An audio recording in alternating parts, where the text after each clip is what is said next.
Vamos nós retomar aqui, em nome do soberano Criador dos céus e da terra. Estamos indo agora para o número 15. Não é de uma importância maior, talvez, só que o próprio soberano Jesus, se referindo ao tempo que ele iria gastar no sepulcro, ele mesmo utilizou 3 frases diferentes. Ele mesmo, Jesus, disse ao terceiro dia. Ele mesmo disse 3 dias e 3 noites.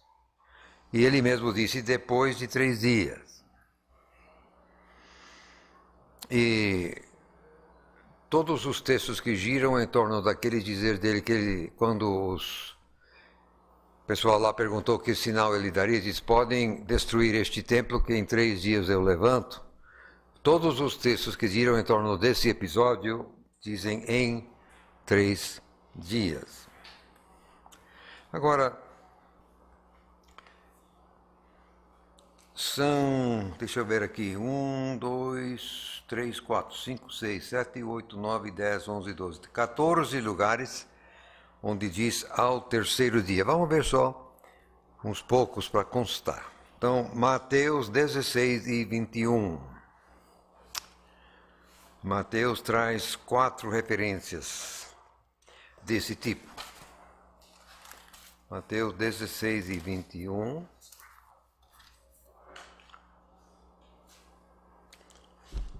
Desde então, começou Jesus a mostrar aos seus discípulos que convinha ir a Jerusalém e padecer muitas coisas dos anciãos e dos principais dos sacerdotes e dos escribas, e ser morto e ser ressuscitado ao terceiro dia. E é isso exatamente o que diz o texto. Então, já que estamos aqui, é só virar a página 17 e 23, aliás, aqui nem virar a página. Matá-lo-ão e ao terceiro dia ressuscitará. Ao terceiro dia. 20 e 19. Entregarão aos gentios para que dele escarneçam e o açoitem e crucifiquem, e ao terceiro dia ressuscitará. 27 e 64, ainda de Mateus. Agora é os judeus querendo segurar o sepulcro. Manda, pois, que o sepulcro seja guardado com segurança até ao terceiro dia. Não se dê o caso que os seus discípulos vão de noite e o furtem, digam ao povo: ressuscitou dentre os mortos. E assim o último erro será pior do que o primeiro. Temos as passagens paralelas em Marcos 9 e 31 e 10 e 34, a mesmíssima coisa, ao terceiro dia. Em Lucas também tem passagens paralelas. Lucas 9, 22, 13, verso 32, 18, 33, 24 e verso 7, 24 verso 21 e 24 e verso 46. Fora dos evangelhos tem 2 casos, Atos 10 e 40, vamos ver aí. Atos 10 e 40.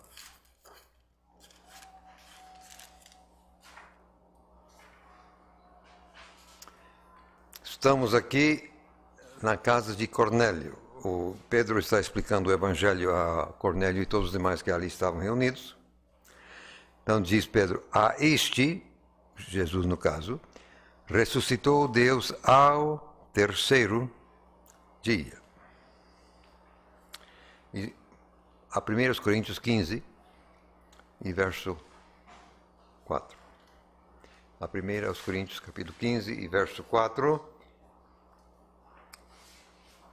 E que foi sepultado e que ressuscitou ao terceiro dia, segundo as Escrituras. 14 vezes, então, o texto declara que foi ao terceiro dia. Uma só vez, que eu saiba, só uma única só vez, que está em Mateus 12, e verso 40, nós temos os 3 dias e 3 noites. Mateus 12 e 40.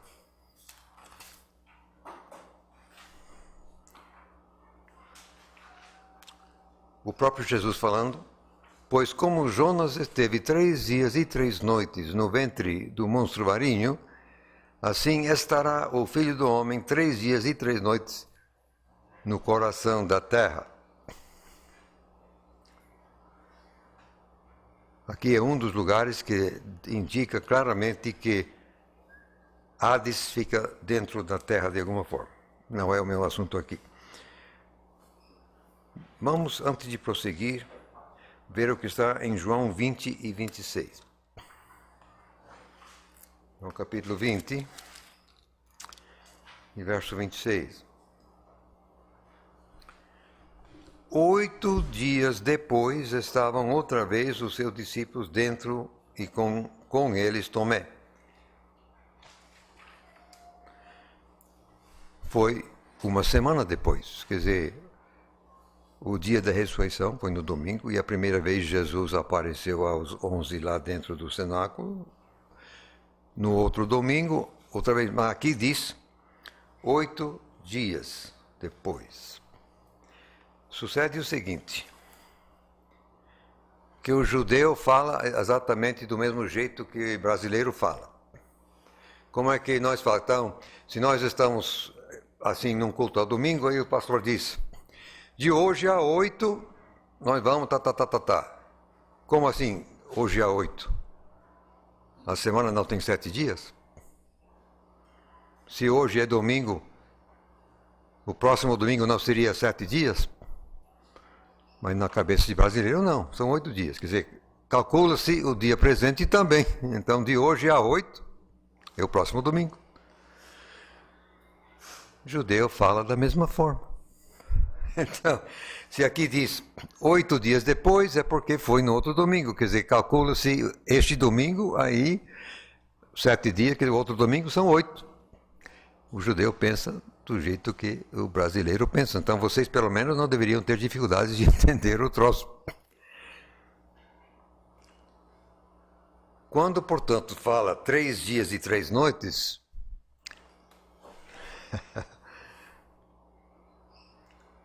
você tem que entender do jeito que judeu pensa, não do jeito que americano pensa. Vamos ver Jonas, capítulo 1 e 17, para ver se Jesus citou corretamente o nome do Jonas. Oi? A questão do calendário romano e do calendário judaico nos evangelhos. Sim. Da marcação. Porque o que alegam é justamente a divergência de que seria o calendário judaico, a marcação. Mas que marcação? Não entendi. Do dia ser considerado a partir do aparecimento da primeira estrela.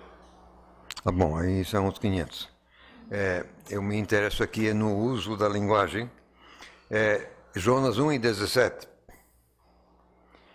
Ora, Jeová havia preparado um grande peixe para que tragasse a Jonas. E esteve Jonas 3 dias e 3 noites nas entranhas do peixe. Então, daqui, 3 dias e 3 noites. E Jesus aqui cita Jonas como exemplo e fala exatamente como está em Jonas, 3 dias e 3 noites. Mas é o único caso que eu saiba onde Jesus, ou mais qualquer um outro, utiliza 3 dias e 3 noites, dizendo respeito ao tempo que ele vai passar na morte.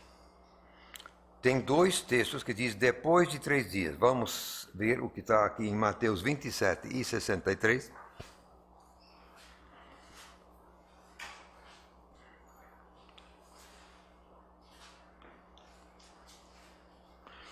Exatamente aqui agora os judeus querendo que Pilatos mande assim selar o sepulcro. Senhor, lembramos-nos de que aquele enganador, vivendo ainda, disse depois de 3 dias. Então, aqui nós, depois de 3 dias, ressuscitarei. E ainda vamos achar em Marcos 8 e 31.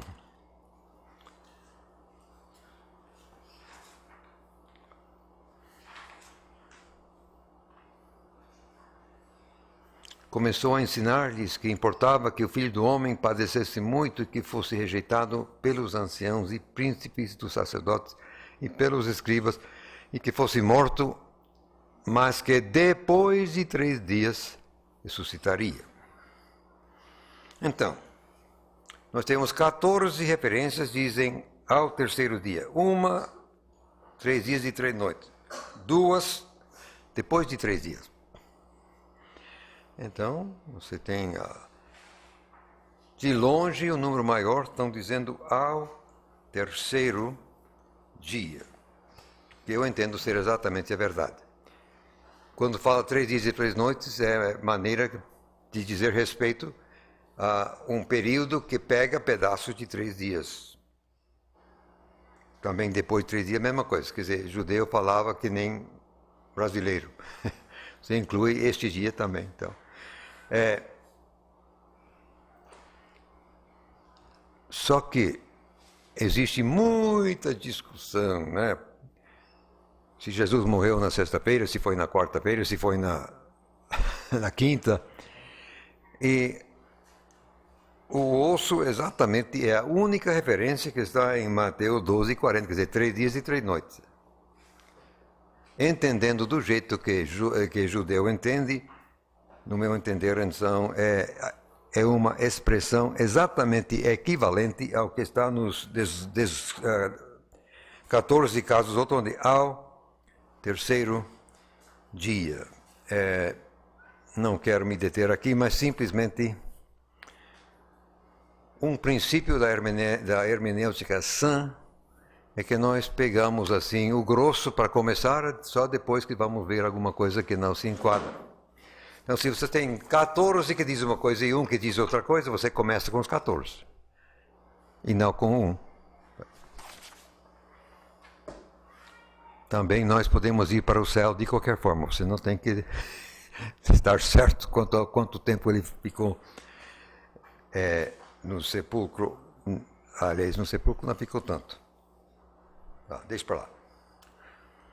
Mais interessante e mais importante é o último aí, o 16, como morreu Jesus. Aqui é importante.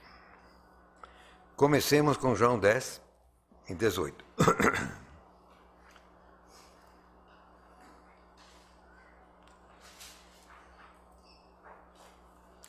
João 10, 18. Jesus está dizendo que ele é o bom pastor, etc. e coisa e tal. Chega então aqui, verso 17, por isto o Pai me ama, porque dou a minha vida para tornar a tomá-la. Por atenção. Ninguém a tira de mim, mas eu de mim mesmo a dou. Tenho autoridade para a dar e autoridade para tornar a tomá-la. Este mandamento recebi de meu Pai. Então, o soberano declara que ninguém pode tirar dele a sua vida. Então, nem Pilatos e nem a cruz e nem mais nada. Ninguém pode tirar dele a vida. Mas ele não morreu na cruz? O que é isso? É essa a questão. Então, vamos ver. Marcos, eu vou deixar Marcos 15 para depois. Vamos ver Lucas 23 e 46. Lucas 23 e 46. Que Jesus estava numa cruz quando morreu, isso é óbvio. Agora, a questão é exatamente como é que ele morreu. 23 e 46. E bradando Jesus com grande voz, disse: Pai, nas tuas mãos entrego o meu espírito. E havendo dito isto, exalou. E entendemos que exalou o espírito no caso. João e Mateus vão dizer explicitamente que foi isso que ele fez. Agora, veja aqui, Jesus brada com grande voz. Eu vou comentar isso já já. Vamos primeiro, no entanto, ver Mateus 27. e 50. Mateus 27 e 50. 27.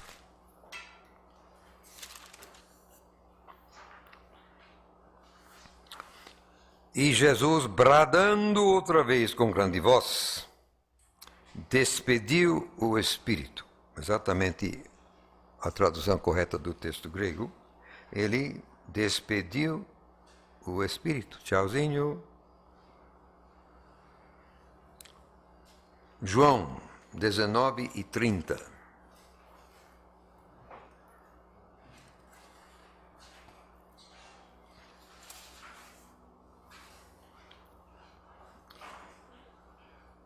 Quando Jesus tomou o vinagre, disse, tetelestai, e inclinando a cabeça, despediu o Espírito.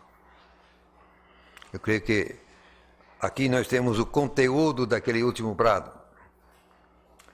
Tetelestai era aquilo que eles escreviam numa conta quitada. Quer dizer, aquilo que na loja você pega, você paga, aí ele vem pago, né? Aí assina a data. Pago. Isso. É como que Jesus bradou, pago, kits. Foi brado de vitória realmente. Ganhamos! Agora, Marcos 15. Mas você se lembra que eu insisti no brado, tremendo, terrível brado. Agora vamos a Marcos 15. E 39.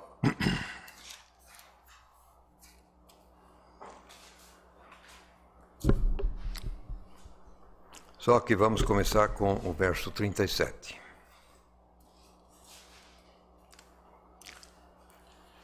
Marcos 15, 37. Jesus, dando um grande brado, exalou o Espírito, entendido. O véu do templo se rasgou em dois, de alto a baixo. Agora atenção. Verso 39. E o centurião, que estava defronte dele, vendo que assim, bradando, exalara, disse, verdadeiramente este homem era filho de Deus. O que deu no centurião? O que deu no centurião é exatamente o seguinte.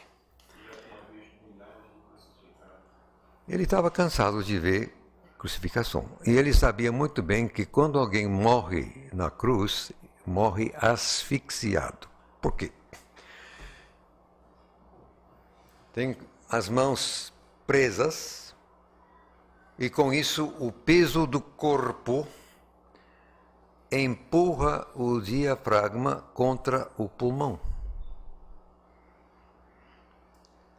Esse negócio de pregar os pés era um procedimento sádico para prolongar o sofrimento do sujeito. Porque, embora doendo, ele não conseguindo respirar, ele se levanta nos pés assim pregos, doendo, mas ele se levanta para respirar, até que finalmente, cansado, não aguenta sequer mais fazer isso, aí ele morre asfixiado. Por que os judeus pediram para quebrar as pernas de todo mundo? Aí os soldados quebraram as pernas dos dois malfeitores, chegaram a Jesus, já estava morto. Para que quebrar as pernas? Exatamente para que eles não pudessem mais se suspender, aí morreram dentro de poucos minutos.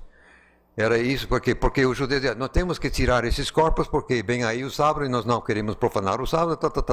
Muito religiosos esse pessoal.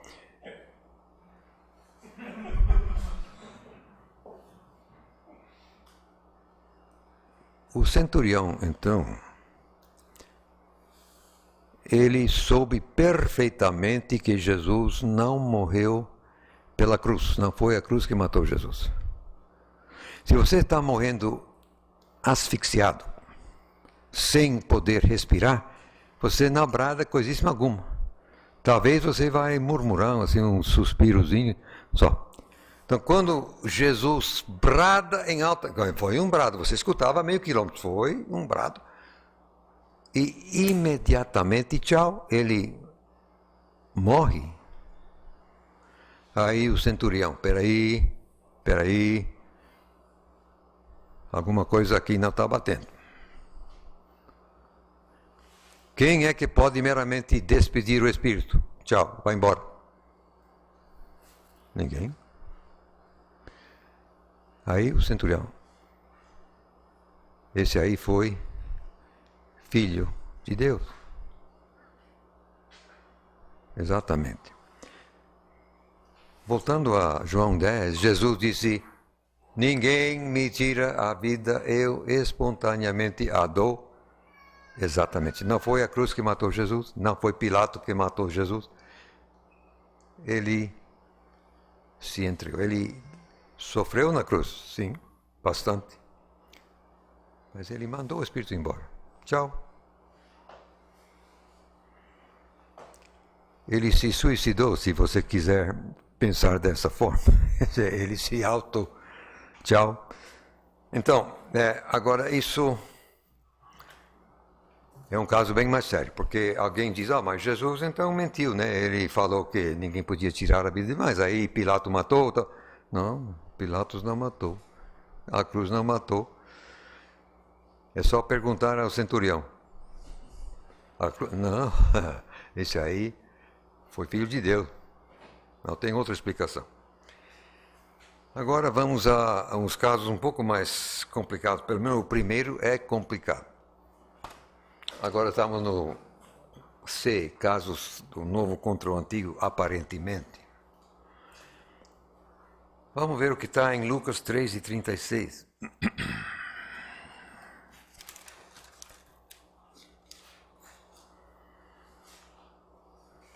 Aqui, como já expliquei, é de Eber, de Salá, de Cainá, de Arfaxade, de Sem, de Noé. O problema aqui é exatamente esse Cainá. Segura o dedo ali e nós vamos já para Gênesis 11 e verso 12.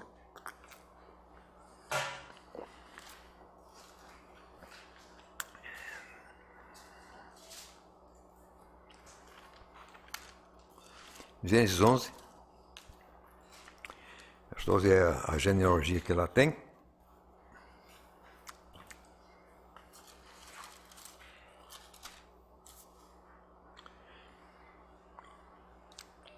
Vamos começar com o verso 10. Estas são as gerações de Sem. Sem era da idade de 100 anos e gerou a Arfaxade, 2 anos depois do dilúvio. E viveu Sem, depois de que gerou a Arfaxade, 500 anos e gerou filhos e filhas. E viveu Arfaxade 35 anos e gerou a Selá.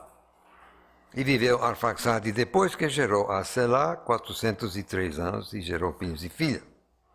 Viveu Selá 30 anos e gerou a Eber e assim por diante. Agora aqui vai Sem, Arfaxade, Selá. Mas aqui vai Sem, Arfaxade, Cainá, Selá ou Salá. Tem um Cainá a mais. Lucas registra um nome que não está na genealogia aqui de Gênesis. A questão é que o pessoal, os eruditos, gostam de se valer desse Cainá a mais aqui em Lucas para dizer que a genealogia aqui de Gênesis 11 é tipo uma sanfona, um acordeão. Você não pode levar à risca e, portanto, você não pode calcular a idade da Terra a partir dessas idades, porque isso aqui é uma sanfona. Quer dizer, se o Cainá, que lá em Lucas foi omitido aqui em Gênesis, sabe-se lá quais outros não também foram omitidos, e, portanto, você não pode dizer nada.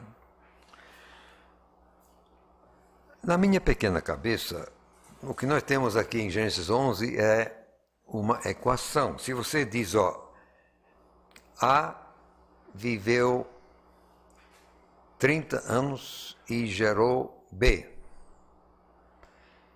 Depois que gerou B, ele viveu 300 anos.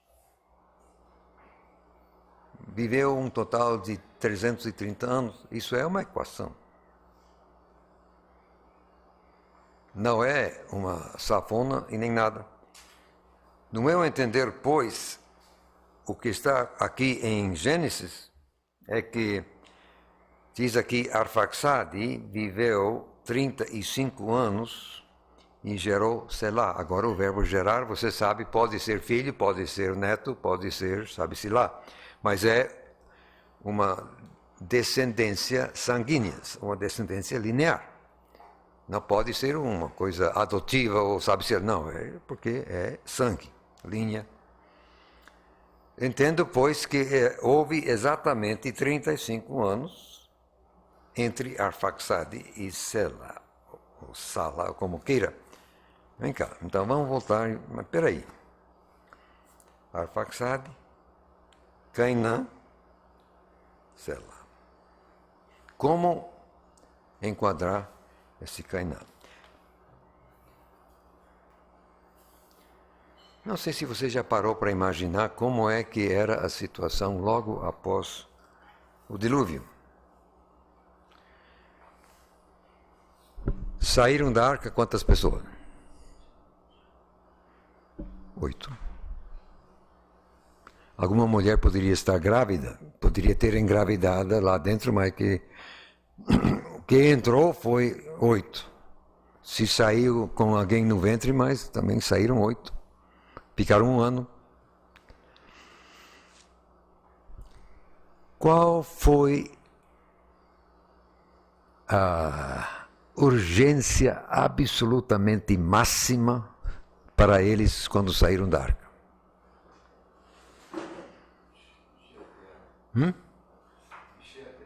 Bom, era ordem até do soberano, né? Multiplicai. Quer dizer, a urgência máxima era procriar. Haja gente. Nós temos que aumentar o número de pessoas. Não havia outra coisa mais importante. Haja bebê. Então, fatalmente, no momento que as crianças alcançassem a puberdade, estavam fazendo por onde? Então, eu entendo que diz aqui que Arfaxade nasceu 2 anos após o dilúvio. Ele pode ter, naturalmente, eles tinham que casar com primas ou primos, quer dizer, não tinha mais ninguém.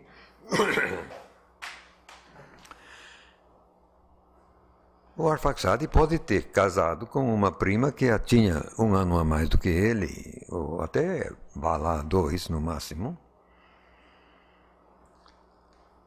É perfeitamente possível, entendo assim, que Arfaxade tenha produzido Cainã com 17 anos, ou 18 por aí de vida, e que Cainã, por sua vez, repetiu a façanha, de sorte que entre Arfaxade e Selá não passou de 35 anos. Quer dizer, tanto Arfaxade como, na hipótese de Cainã, procriaram assim, com uma pressa, digamos, um pouco indecente, mas que era exatamente a urgência máxima. Essa era a prioridade.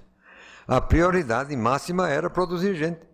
Então eu entendo que as mulheres estariam engravidando assim, com a frequência possível, fisicamente.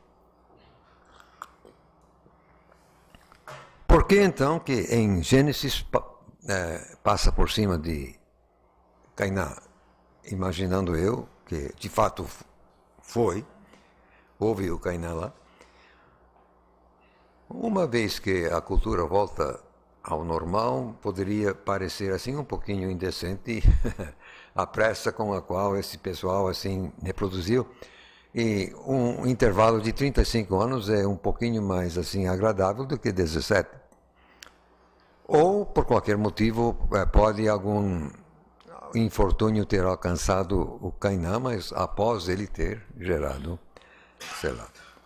Essa ideia, quer dizer, a ideia básica eu devo ao Dr. Floyd Nolan Jones, que escreveu este livro Chronology of the Old Testament. Ele meramente, no meu entender, resolve todos os supostos problemas de ordem numérico no Antigo Testamento. Todos. Impressionante. Isso aqui é impressionante. E aquele mapa dele, Dr. Gilberto, maravilhoso. Aquele mapa que ele fez, maravilhoso. Maravilhoso. Aliás, fez vários. Essas cartas, né? Claro, eu não posso provar que foi assim. O fato é que Lucas diz Cainã. E esse Cainã não está em Gênesis. De onde foi que Lucas achou esse tal de Cainã? Se em Gênesis não está. Bom, no Pentateuco samaritano tem uma alteração em Gênesis 11.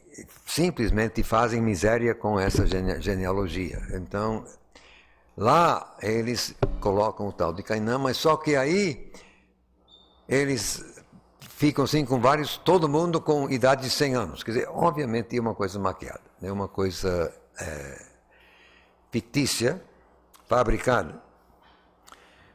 Entendo que certamente existiam documentos históricos extrabíblicos, mas que eram verídicos, entraram na arca, passaram daí, quer dizer, fatalmente Adão escreveu como é que foi a criação e assim por diante, e que depois Deus fez tudo isso chegar na mão de Moisés para que daí ele finalmente escrevesse os 5 livros da palavra dele, mas a partir de relatos históricos escritos pelas testemunhas oculares. Se Judas cita uma profecia de Enoque, o 7º de Adão, é porque Enoque fatalmente escreveu uma profecia. E essa profecia entrou na arca, porque fora da arca nada sobreviveu. E no tempo de Jesus, uma cópia, pelo menos, dessa profecia de Enoque fatalmente ainda existia, se Judas cita. Aliás, a informação que nos chega é que havia uma cópia em hebraico da profecia de Enoque até o século XIII da era cristã. Aí sumiu a última cópia em hebraico e hoje não tem. Só tem supostos fragmentos em outras línguas, sabe-se lá. Entendo, pois, que existiu relato histórico disponível a Lucas, e que ele foi levado pelo Espírito Santo a incluir esse tal de Cainã, por mais assim inconveniente que possa nos parecer. Agora você, voltando ao primeiro verso de Lucas, onde ele explica a Teófilo o porquê que ele está escrevendo isto aqui, na verdade fica no verso 3, mas eu vou ler aqui como tem a partir do começo. Desculpem. Tendo, pois, muitos empreendido por em ordem a narração dos fatos que entre nós se cumpriram, já havia muito registro circulando, escrito, segundo nos transmitiram os mesmos que os presenciaram, quer dizer, as testemunhas oculares, desde o princípio e foram ministros da palavra, pareceu-me também a mim, agora chega o ponto, Lucas se explicando a Teófilo, pareceu-me também a mim conveniente, ó excelente Teófilo, traduzindo eu do texto grego, tendo anotado cuidadosamente tudo que veio de cima, escrever-te com precisão e em sequência. O que me interessa neste momento é com precisão e em sequência. Então, se o propósito do Evangelho de Lucas é um relato com precisão, e se Lucas foi inspirado pelo Espírito Santo, então, a partir das minhas pressuposições, eu digo que o Espírito Santo obrigou Lucas a incluir esse Cainã a partir de registro histórico extra-bíblico existia nesse tempo, mas que agora não alcança mais a nossa mão. Entendo, pois, que Arfaxade de fato gerou esse Cainã, que por sua vez gerou Selá ou Salá, como queira pronunciar. Se não for essa explicação, eu não tenho outra. O fato é que Lucas tem um Cainã onde Gênesis não tem. Agora vamos ao segundo item. Vamos ler vamos ler Atos 7 e 14.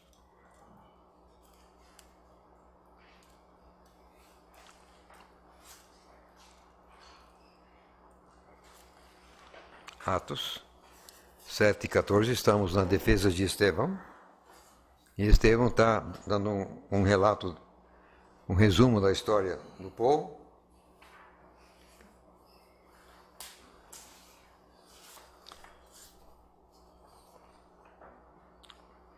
José mandou chamar a seu pai Jacó e a toda a sua parentela 75 almas. Eu quero que você grave 75. Está ali? Tá aí. 75. Tá. Então agora vamos a Gênesis 46. Aqui em 2 versos seguidos nós temos 2 números diferentes. Gênesis 46.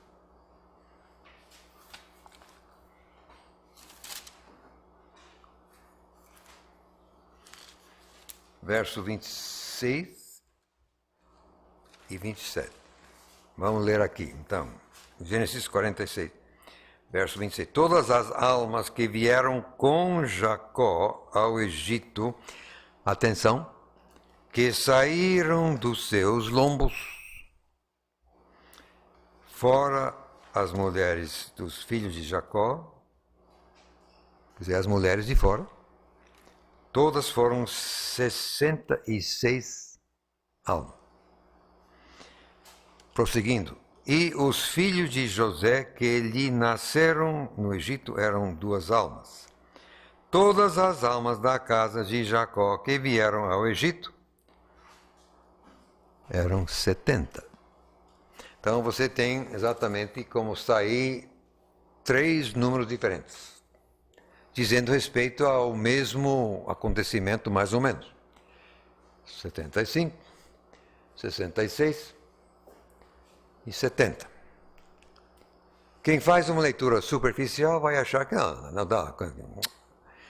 A dificuldade é que você tem que parar e ler com atenção. O que vamos aqui fazer? Então, vamos começar com os 66, que é exatamente aqui. É o menor número. Vamos ver aqui.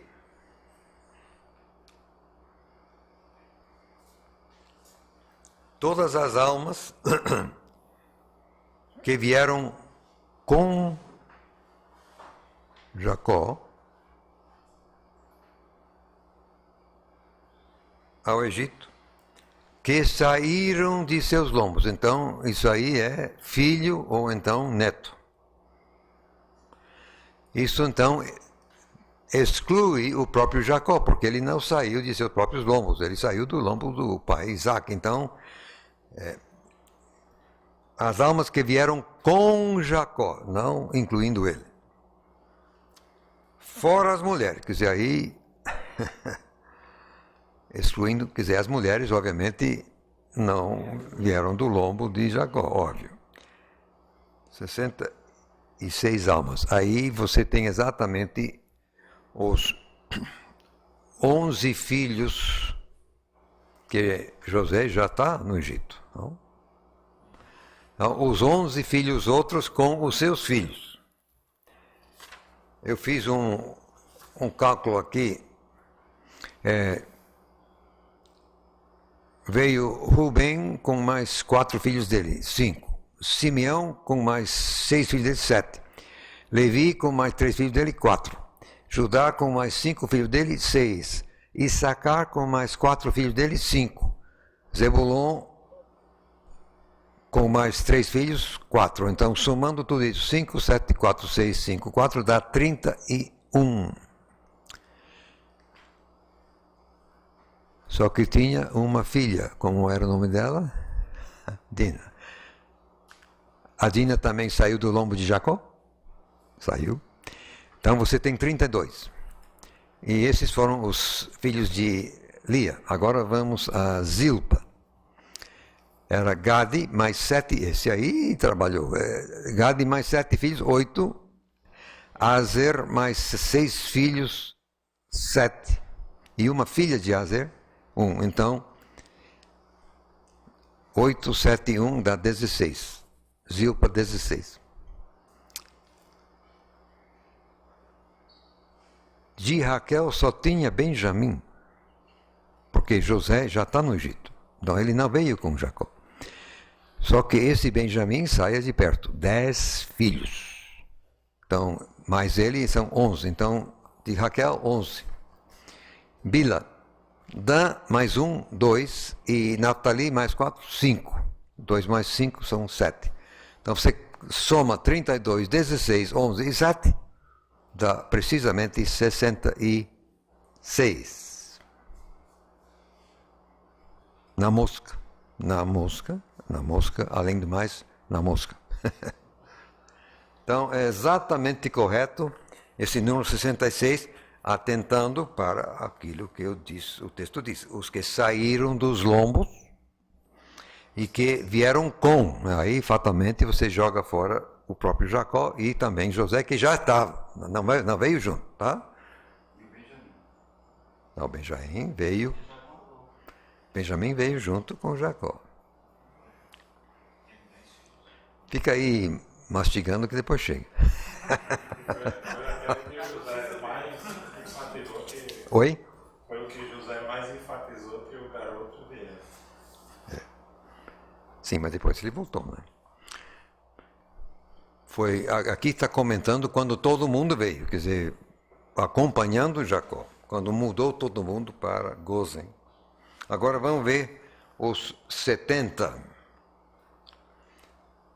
Os filhos de José, que lhe nasceram no Egito, 2 almas.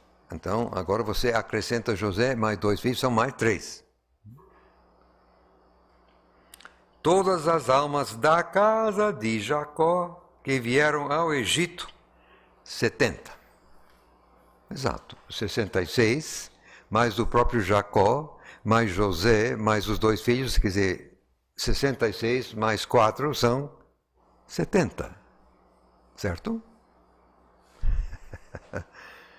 Na mosca, outra vez. Mas e esse tal de Estevão que vai jogar aí 75? Vamos, que coisa, Estevão. Vamos lá. Atos 7,14. Será que Estevão pisou na bola? Ele diz que eram 75. Vamos ver. José mandou... Peraí, vamos com calma. José mandou chamar a seu pai Jacó e a toda a sua parentela, 75 almas.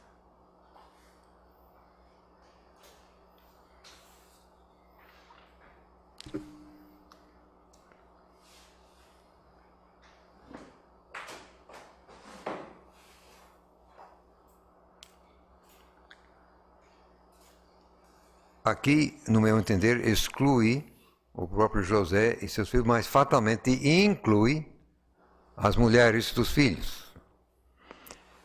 Umas e outras já morreram a caminho, então o que parece que aqui estão incluindo 8 das esposas dos filhos. E com isso você chega a 75, porque novamente você tem que cortar fora, subtrair José e os filhos dele, porque já estavam e não vieram. Então, o que veio na mudança, quer dizer, inclusive a parentela, vai aí as esposas dos filhos, entendo, que é daí que nós temos os 75. Não há, portanto, nenhuma contradição. tudo bate normalmente. É só questão de prestar exata atenção à exata maneira de se expressar do texto. Agora vamos a um outro caso que quase chega a ser um osso. Vamos ver, mas tem dado muita discussão esse negócio. Bom, já que estamos aqui em Atos 7, verso 6.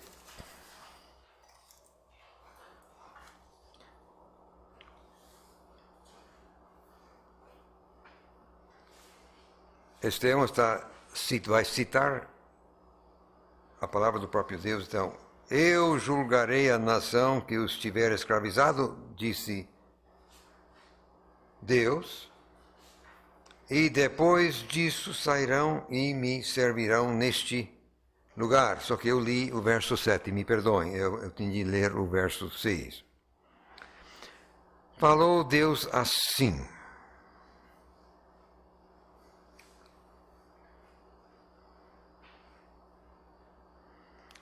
diz esta Bíblia que a sua descendência seria peregrina em terra alheia e a sujeitariam à escravidão e a maltratariam por 400 anos.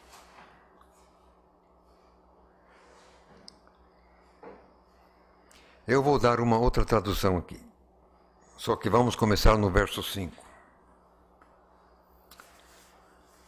Ele está falando que prometeu, sim, que lhe daria a posse dela, isto é, a seus descendentes, depois dele, embora não tivesse filho. Agora, verso 6. Depois Deus falou assim, 2 pontos.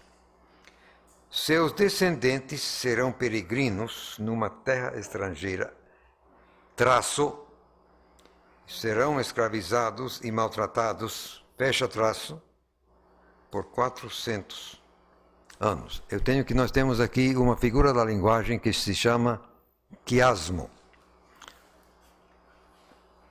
Você diz uma coisa, você diz A, você diz outra coisa B, aí você repete B e depois você volta a A. Então você tem A, B, B, A. Isso chamamos de quiasmo, essa estrutura. Isso é muito comum na Bíblia.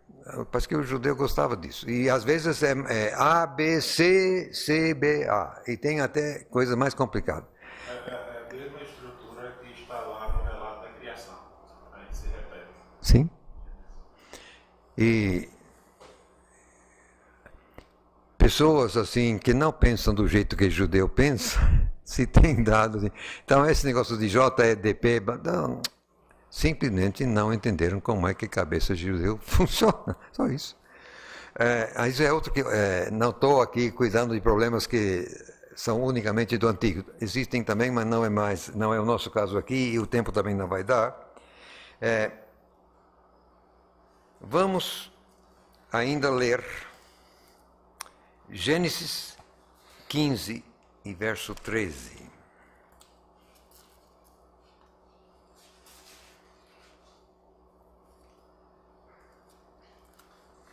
Se eu conseguir chegar lá. A mesma coisa, é isso que Estevão estava citando.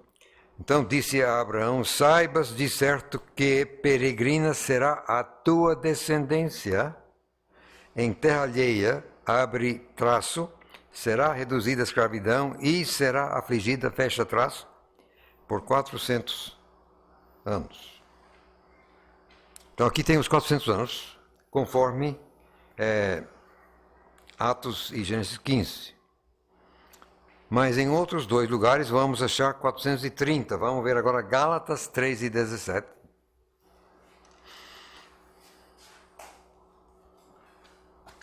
Gálatas 3 e 17.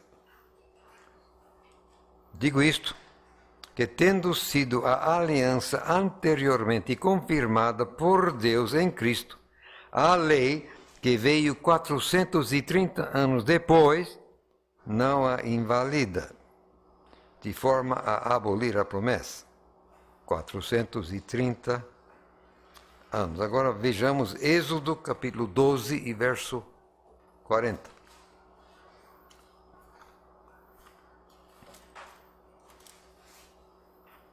Êxodo, capítulo 12, verso 40.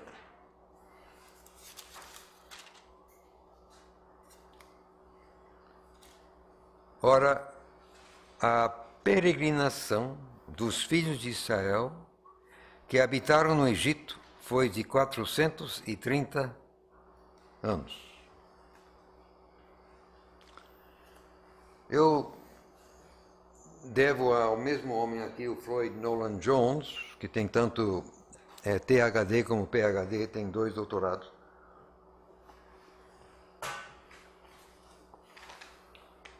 A explicação que segue. E eu não cheguei a passar ao Xande, então não temos isso aqui para jogar.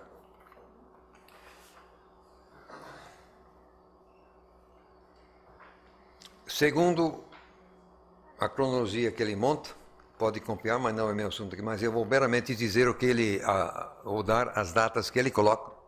Não estou aqui para brigar em cima dessas datas no momento. Poderei brigar, mas em outro momento. Conforme ele, a aliança com Abraão, Deus fez no ano de 1921 a.C. Quer dizer, AC. 30 anos depois, no ano de 1891, Isaac é desmamado e, portanto, declarado herdeiro de Abraão. No ano de 1706, Jacó vai ao Egito. E no ano de 1491, você tem o Êxodo e Deus dando a lei no Monte Horebe a Moisés, mas isso no mesmo ano. Entre a ida de Jacó ao Egito em 1706, e ele prova 2 mais 2 com 4, ele mostra que é isso mesmo. Entre, portanto, 1706 e 1421, você tem 215 anos. Então, o povo de Israel mora no Egito 215 anos, mas não foi afligido esse tempo todo, porque no começo ainda o faraó se lembrava de José e coisa e tal, só era mais tarde. Diz o texto, subiu um faraó que não conhecia, aí era outra dinastia provavelmente. Então, eu imagino que a servidão pesada do povo não passou muito de 100 anos, não foi 400 anos. Mesmo porque de 1891 até 1706, que são 185 anos, é a descendência de Abraão peregrinando em Canaã. Quer dizer, desde o desmamamento de Isaac até a ida de Jacó ao Egito, eram 185 anos, onde a descendência está peregrinando. O texto diz que será peregrino em terras alheias. Bom, até ali, Canaã, embora fosse prometida, mas ainda não era da posse. O pessoal estava aí peregrinando ainda na terra. Vieram tomar posse só depois do Êxodo. Tá bom. Então, os 400 anos que você acha em Gênesis 15 e Atos 7 vão exatamente de 1891 a 1491, isso tudo antes de Cristo. Quer dizer, 185 mais 215 dá exatamente 400 anos de peregrinação em terras alheias. De Isaac ser desmamado, voltando atrás até a aliança com Abraão, você tem 30 anos. Aí o próprio Abraão peregrinou na mesma terra durante 30 anos. Então, com isso você tem 430 anos, que nós achamos em Êxodo 20 e Gálatas 3. Então, tudo bate na mosca, não tem uma vírgula fora do lugar. Mas você tem que parar e analisar com cuidado. Agora, voltando a Gênesis 15, vamos ver o que lá está.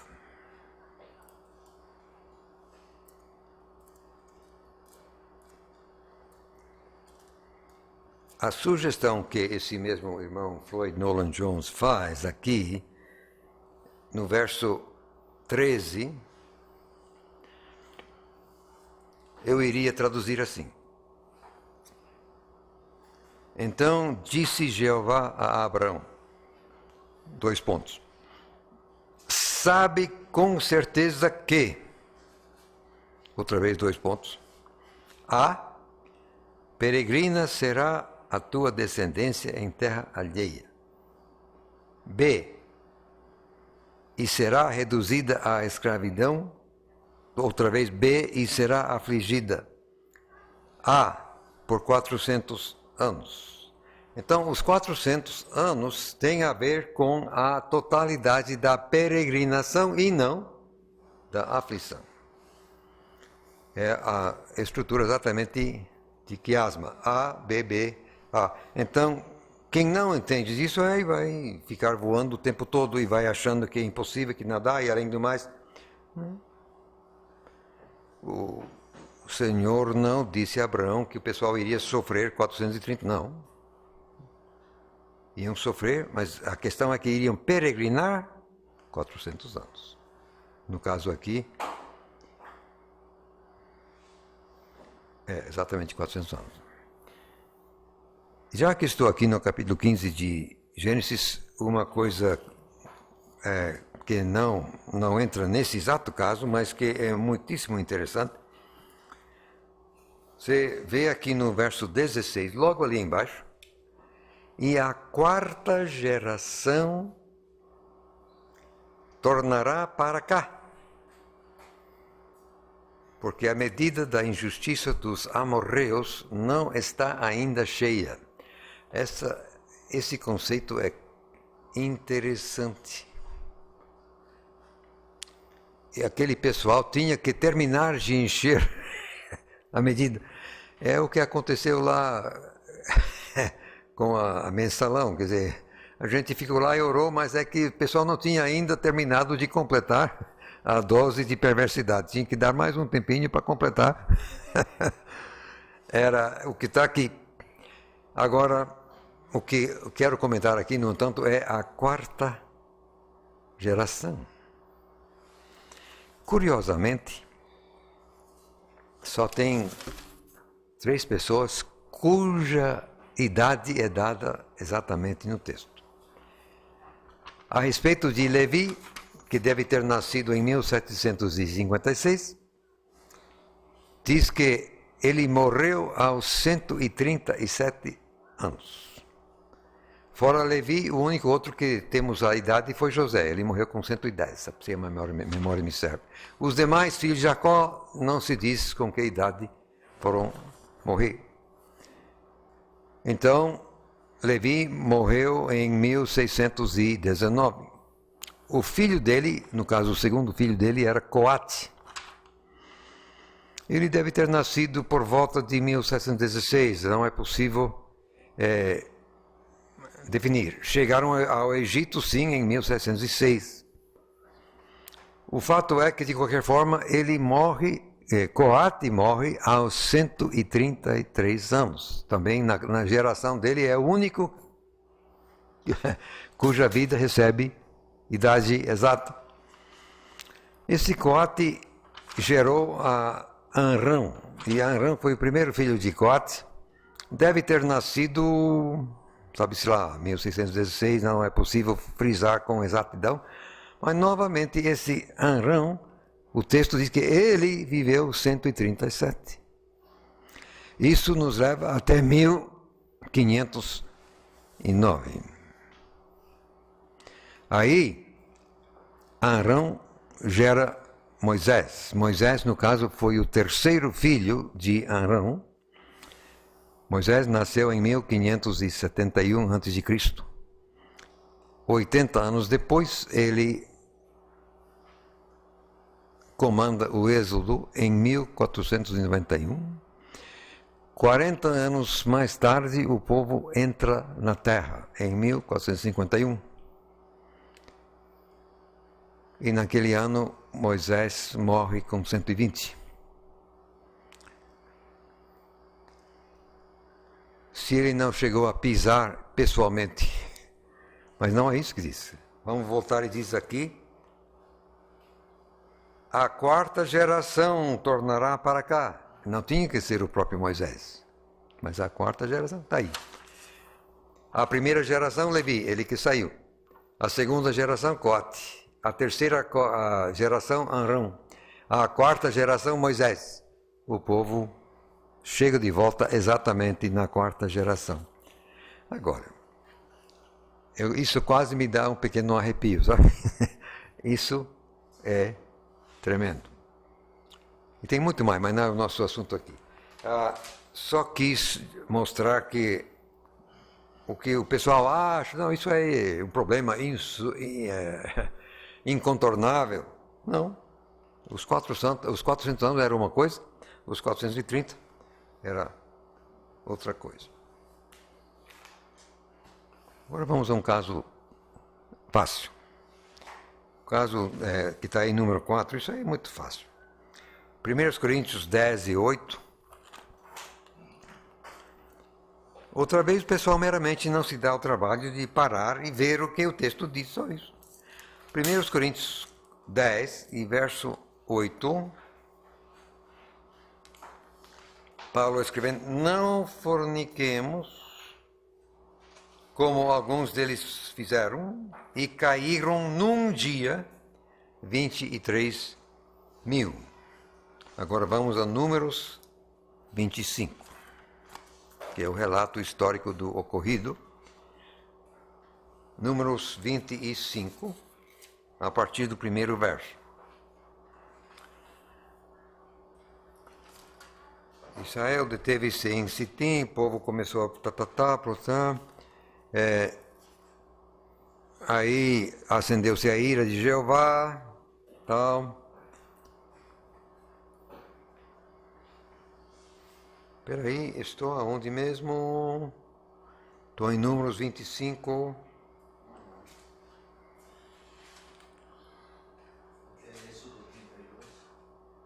Eu estou aqui perdido. Que número 25 não é? Êxodo 32. Vamos lá. 32 e quê? Também 1 a 9?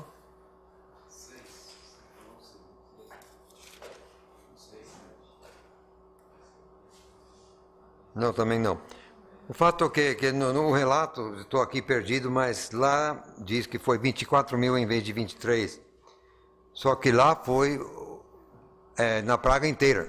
Os 23 mil foi só num dia, tá claro. Agora os 24 é que alguns ainda morreram no dia seguinte. Então, totalizando, em vários dias deu 24 mil. Só isso. Não é. Eu vou depois achar onde fica. Não é Números 25. Agora vamos a outro caso que uns e outros têm alegado como sendo problema. Vamos primeiro a Hebreus 11 e 21. Oi? Estava certo, sim. É Números 25, verso 9. Números 25 e 9, mas eu não estava logo ali. Números 25. Verso 9. Por que não enxerguei isso, hein? O que foi?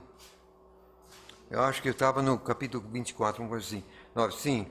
Os que morreram daquela praga foram 24. Quer dizer, a praga inteira, que foi mais de um dia. Tá? Só isso. Obrigado. Como é que eu não enxerguei? Tá, mas então, é número 25. Sim, tá. Obrigado, Xande. Agora vamos ver aqui Hebreus 11, 21. Pela fé, Jacó, próximo da morte, abençoou cada um dos filhos de José e a adorou encostado à ponta do seu bordão. A questão aqui é bordão. A ponta do seu bordão. Agora, vamos ver o que está em Gênesis 47. Que estaria citando o fato histórico que aqui está registrado. É Gênesis 47. e verso 31.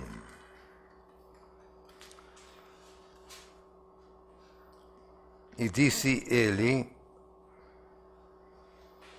no caso Jacó dizendo a José, jura-me.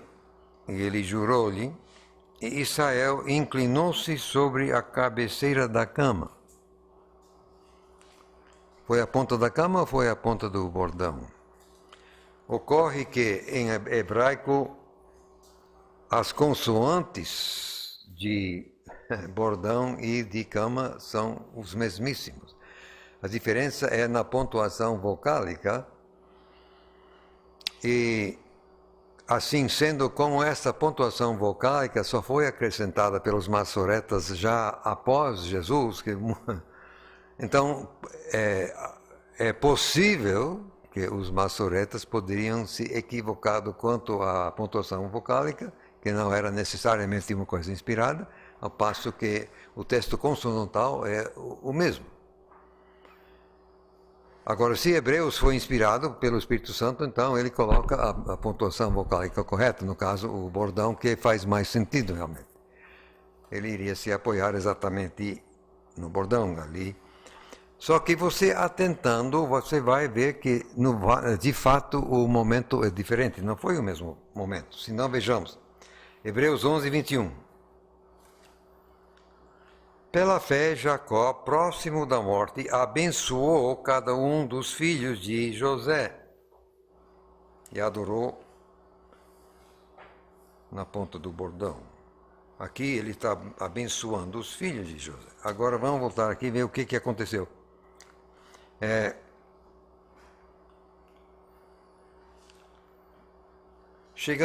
Vamos começar aqui antes por 29. Chegando-se, pois, o tempo da morte de Israel, chamou a José seu filho e disse-lhe, se agora tenho achado graça em teus olhos, rogo-te que ponhas a tua mão debaixo da minha coxa e usa comigo de beneficência e verdade, rogo-te que não me enterres no Egito, mas que eu jaza com os meus pais. Por isso me levarás do Egito e me enterrarás na sepultura deles.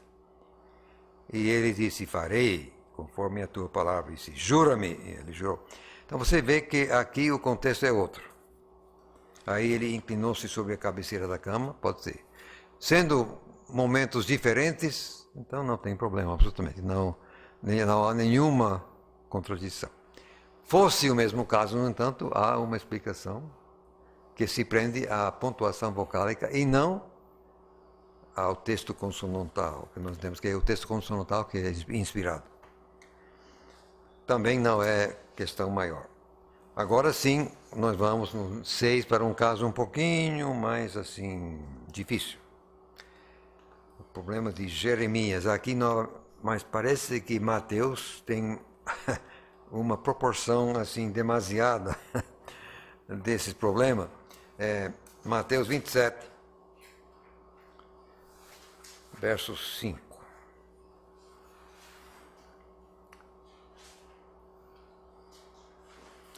Aqui o problema de o traidor arrependido. Então ele chega de volta, atirando dentro do templo a prata, retirou-se e foi se enforcar.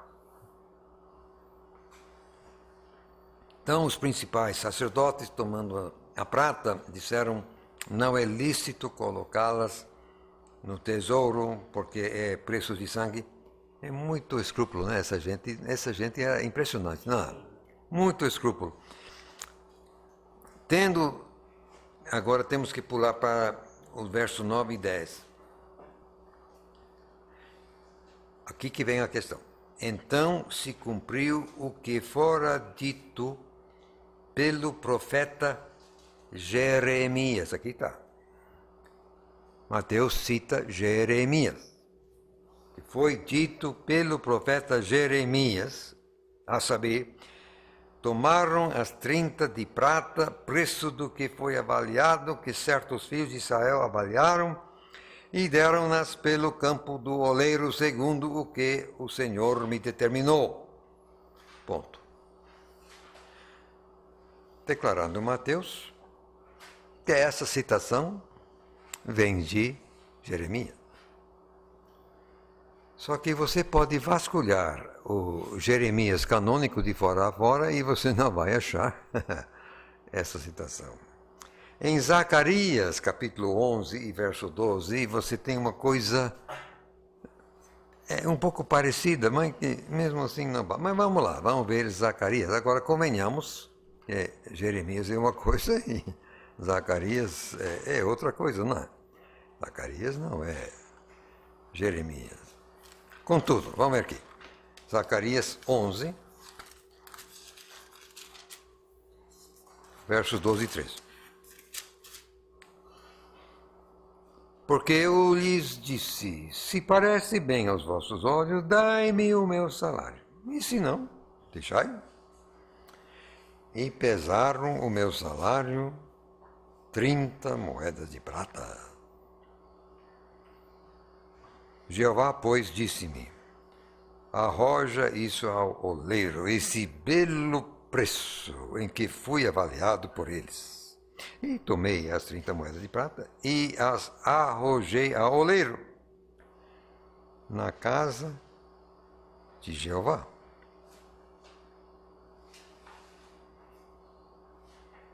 Você tem aqui a casa de Jeová e Judas jogou no templo, até aí tudo bem, mas não bate, simplesmente não é a mesma coisa. E depois, Zacarias não é Jeremias, eu lamento muito, mas não são a mesma coisa. A solução que eu dou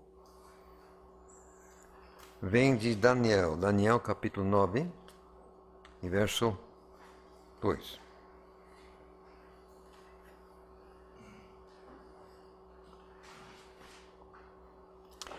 No primeiro ano do seu reinado, isto é, Dario, eu, Daniel, entendi pelos livros, plural, por favor, livros está no plural, pelos livros, que o número dos anos de que falara Jeová ao profeta Jeremias, em que haviam de cumprir-se as desolações de Jerusalém, era de 70 anos. Profeta Jeremias, mas aqui fala de livros. Gente, só porque na nossa Bíblia e também no cânon do povo de Israel, que é o Antigo Testamento, só consta uma profecia de Jeremias. Mas isso não significa que Jeremias nunca escreveu nada na vida, a não ser essa profecia, muito improvável. Assim como também os outros profetas que sim, nós encontramos dentro do cânon, mas isso não significa que não escreveram outra coisa na vida. Por quê?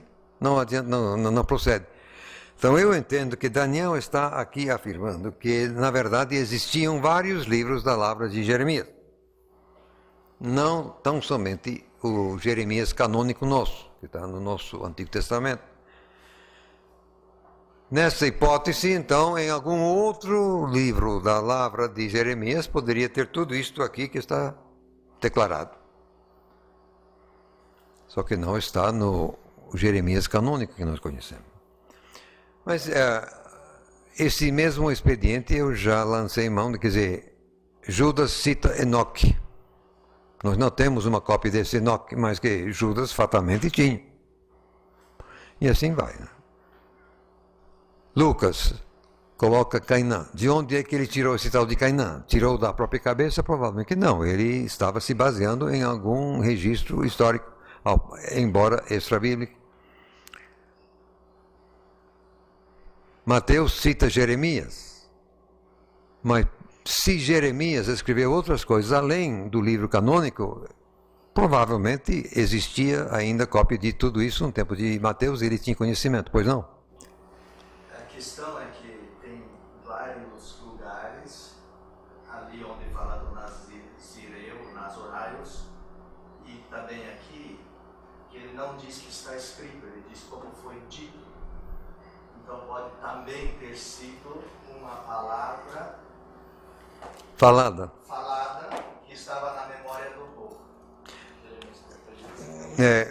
Gostei, boa colocação. Vamos voltar aqui a Mateus 27. A palavra em grego é reten. É que? É ereo, né? Reten, né? Aham.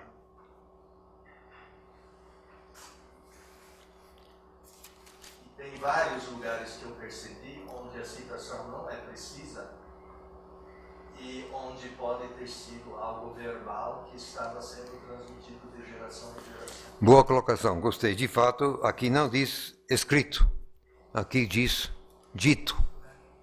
Então, essa colocação procede tranquilamente.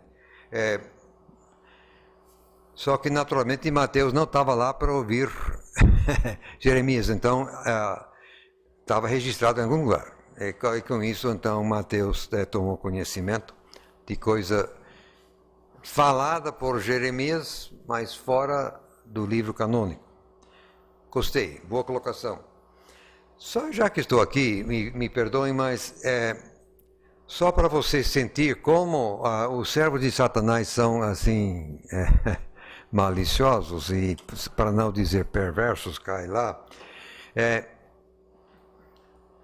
Em Coríntios, 1 Coríntios 13:3, os inimigos da verdade têm assim feito chacota, assim, zombando do texto majoritário a partir de uma coisa que de fato não era bem a verdade. Como está aí, você pode ver, 47, que na verdade é uma minoria expressiva, não chega a ser uma maioria absoluta, mas não. Então, os dois textos majoritários de Hodges e Farstad e de Robinson Pierpont, está aí, Hodges e Farstad, Robinson Pierpont, também, no entanto, o texto recebido, nós temos Kautei somai com ômega, e esse ômega, então, seria o futuro do subjuntivo, só que na gramática grega não existe futuro do subjuntivo. Então, os inimigos gostavam de, assim, quá, quá, quá, quá, tá vendo? No texto aí tem uma forma que nem existe. Só que a verdade não é essa, a verdade é Kautei somai com Omicron, que existe sim, senhor, muito obrigado. Uma maioria absoluta, se bem que passa raspando, 50,6. Aí, outras 8 variantes, somando 4, inclusive aquilo que é utilizado no texto eclético, que parece que será achado uma coisa assim, que simplesmente não tem sentido. Não leva a nada. Só que achei por bem, assim, um grilo na minha cabeça, mostrar o tipo de coisa que você pode achar, encontrar. O tipo de jogo sujo que você pode, assim, tropeçar nele, não leva a nada. O fato é que o texto verdadeiro é o certo, que é o futuro mesmo, não subjuntivo, indicativo. Até aí, os problemas tipo 2. E como ficaria a redação de 1 Coríntios 13:3? Deixa eu ver aqui. 1 Coríntios 13:3.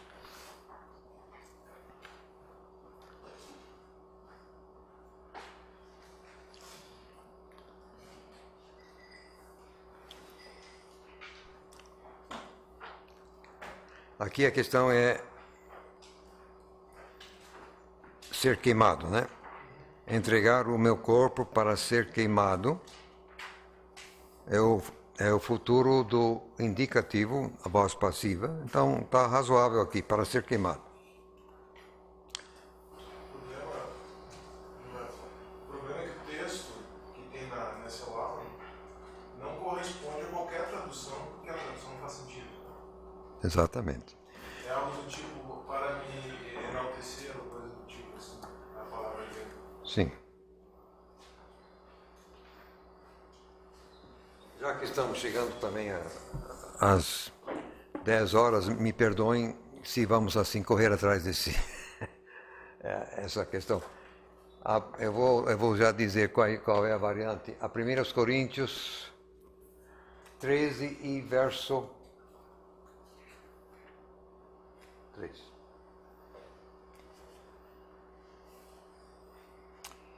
Exatamente.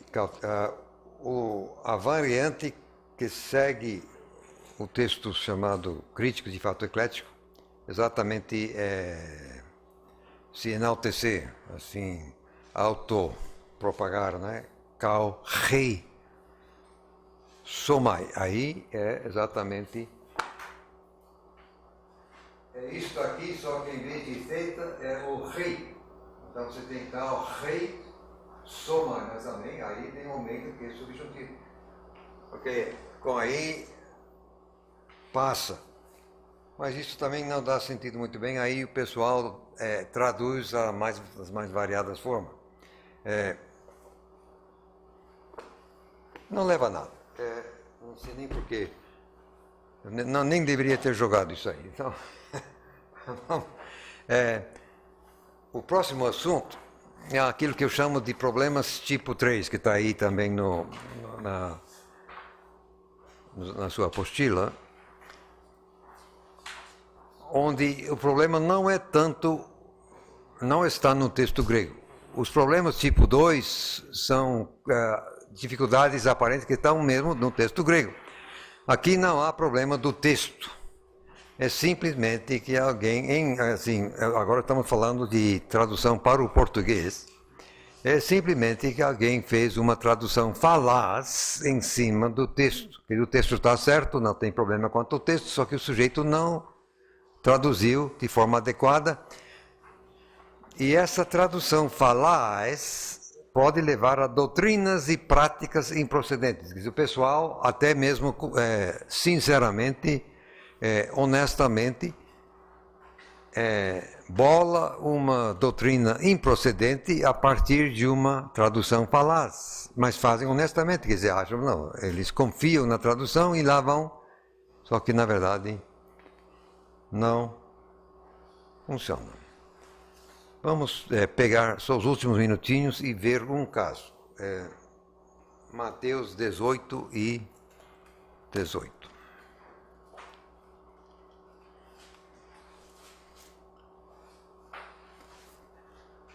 Isso aqui também atenta contra a autoridade do texto. Se o pessoal está se apoiando numa tradução falaz, isso repercute de forma negativa. E quem não entendeu o que está acontecendo vai culpar o texto. Não é a culpa do texto. Simplesmente que alguém não soube traduzir. Mateus 18. Só que eu parei antes. 18 e 18. Palavra do Senhor. Eu vou ler como está aqui na Fiel. Em verdade vos digo que tudo o que ligardes na terra será ligado no céu, e tudo o que desligardes na terra será desligado no céu. E assim, praticamente, creio que as outras versões, quase sem exceção. Só que no texto grego mesmo não é bem assim. Terá sido. Mais que perfeito, no futuro. Terá sido. Terá sido? Meus parabéns. Isso aí é atualizado, né?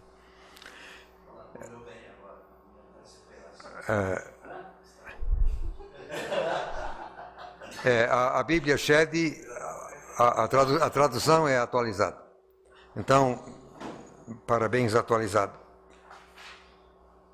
Agora, isto aqui tem reflexo prático bastante negativo.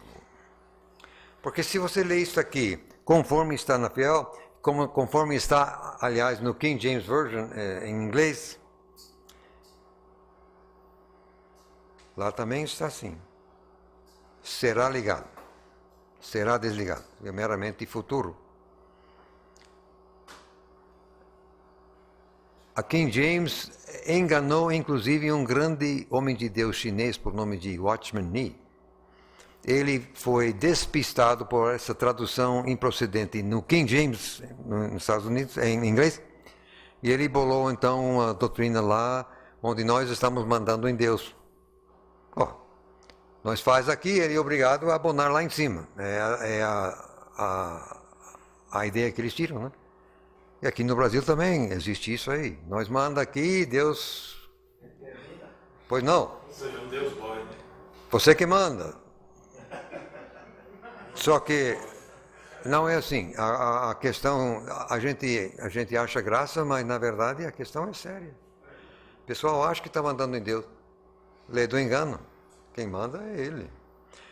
Então, o que Jesus mesmo falou, e a dificuldade é que isso aqui é Jesus que falou. Então, o pessoal acha que Jesus... Não, ele não falou assim.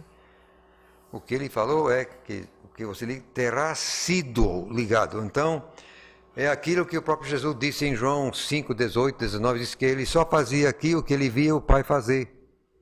Quem faz lá é lá. Nós aqui também temos que fazer a mesma coisa. Tem que ver o que o Pai está fazendo. Ele ligou lá, pronto, aqui nós liga.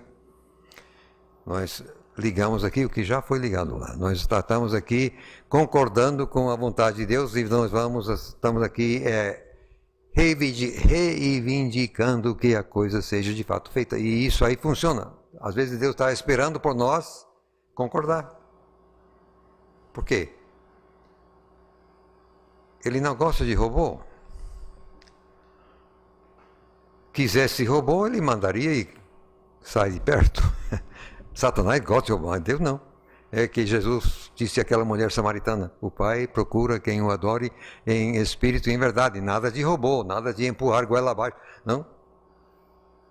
Então Deus, sabe lá ele porquê, mas ele resolve muitas vezes se limitar a nós, que nós temos que concordar com ele. Aí, sai de perto. Isso aqui... O que ligardes terá sido, o que desligardes terá sido. Quem manda é Deus e não a gente. Curiosamente, a tradução do King James Version para o português, ele botou terá sido. Botou terá sido? Só que em King James não é assim. No, King... Eu achei curioso disso, essa tradução. Eles aprenderam com alguém. King James mesmo whatever you bind on earth will be bound in heaven. Simplesmente will be bound. É o futuro simples. Né? Agora, 1 João 5,18 não dá para falar em 2 minutos. Eu vou pular para o Hebreus 2,14. Aqui é o último caso hoje. Eu vou terminar com Hebreus 2,14. Depois amanhã a gente volta e pega 1 João 5,18, é mais complicado aqui. Hebreu 2,14.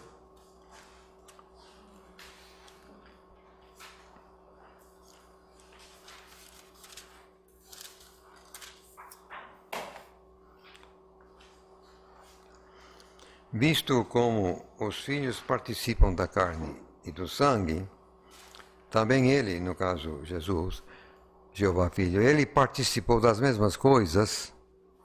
Atenção, para que, pela morte, aniquilasse o que tinha, diz aqui na Fiel, o que tinha o império da morte. Isto é, o diabo. Essa tradução é improcedente. Não é tinha, é tem. O que tem.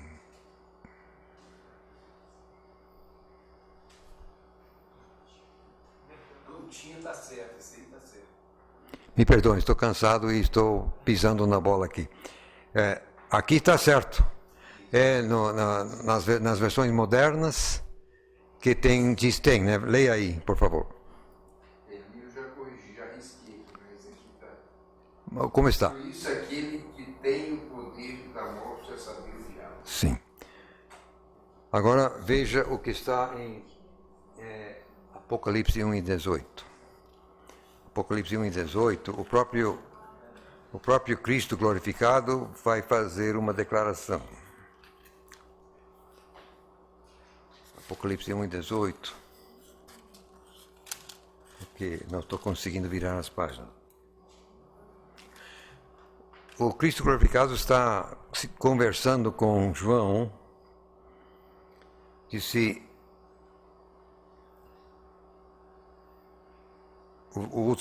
a última palavra de 17, eu sou o primeiro e o último, e o que vivo e fui morto, mas eis que aqui estou vivo para todo sempre.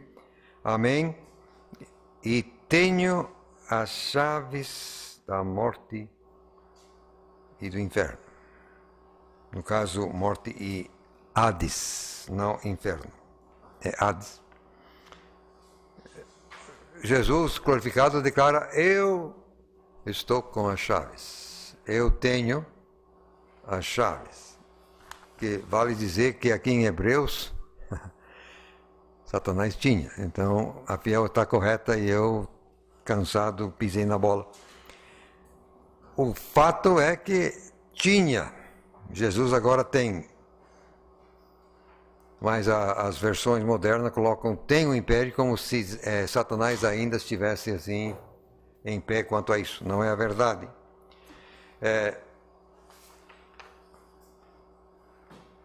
Mesmo porque... Particípio presente o verbo. Hã?